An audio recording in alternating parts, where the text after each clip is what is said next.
মা, আমাকে ক্ষমা করে দিন।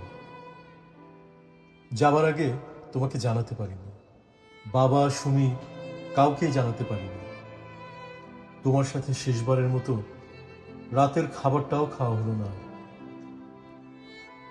সেদিনের উত্তপ্ত দুপুরে আমি সোচ্চার হয়েছিলাম অধিকার আদায়ের আন্দোলনে, আমার ও আমার মতো হাজারো সন্তানের জন্য, একটি সুন্দর বাংলাদেশের জন্য। বিশ্বাস করো মা, এর বেশি কিছুই নয়। সমগ্র দেশ যখন উত্তাল, বুকের মাঝে অদম্য সাহস নিয়ে নিরস্ত্র আমরা, ভীষণ ক্লান্ত ছিলাম আমরা, তবুও ভেঙে পড়িনি। চোখে আমাদের নতুন স্বপ্ন, আমাদের ঘিরে রেখেছে অসংখ্য পুলিশ, যেন আমরা রাজাকারের সন্তান। আমি তো পরাজিত নই, বুক শটান করে দাঁড়িয়েছিলাম। হঠাৎ করেই আমাকে লক্ষ্য করে একটি গুলি ছোড়া হলো।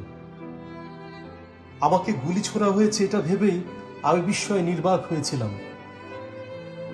আমি তবুও দাঁড়িয়েছিলাম। কয়েক সেকেন্ডের ব্যবধানে আরো একটি গুলিতে বিদ্ধ করা হলো আমাকে। এবার আমি কিছুটা ব্যথা অনুভব করলাম, কিন্তু নুয়ে পড়িনি। তোমার কথা মনে পড়ছিল মা। শৈশবে তুমি আমাকে যেভাবে আগলে রাখতে আমার নানা রঙের দিনগুলিতে। এরপর আরো একটি গুলি আমার বুকে। আমার দৃষ্টি কিছুটা ঝাপসা হতে শুরু করেছিল। এবার আমি আর দাঁড়াতে পারিনি মা। প্রচন্ড ব্যথায় কাতর আমি শেষবারের মতো দেখার চেষ্টা করেছিলাম আমার প্রিয় শহর, যেখানে আমার বেড়ে ওঠা, যেখানে আমার আর ফিরে না আসা।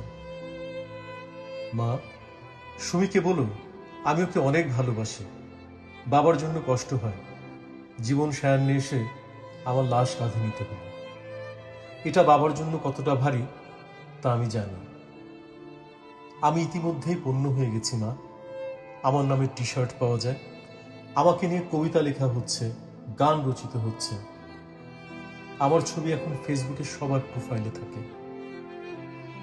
আমি জাতিসংঘের আলোচনায়। সেদিন জানলাম সরকার নাকি তোমাদের টাকা দিয়েছেন। আমার জীবনের মূল্য কত নির্ধারণ করা হয়েছে মা? আমার জীবনের মূল্যে কি তোমাদের ভাগ্যের পরিবর্তন হবে? এখন যৌবন যার, মিছিলে যাবার তার শ্রেষ্ঠ সময়। এ মিছিল আমাদের যৌবন হত্যা করেছে, কিন্তু আমরা পরাজিত নই। আমরা একবারই মৃত্যুবরণ করি। বিজয়ের দিনে আমার কপালে শুধু তোমার হাতটি রেখো। অনেক ভালো থেকো মা। তোমার আবু সাইদ, 16ই আগস্ট, 2024।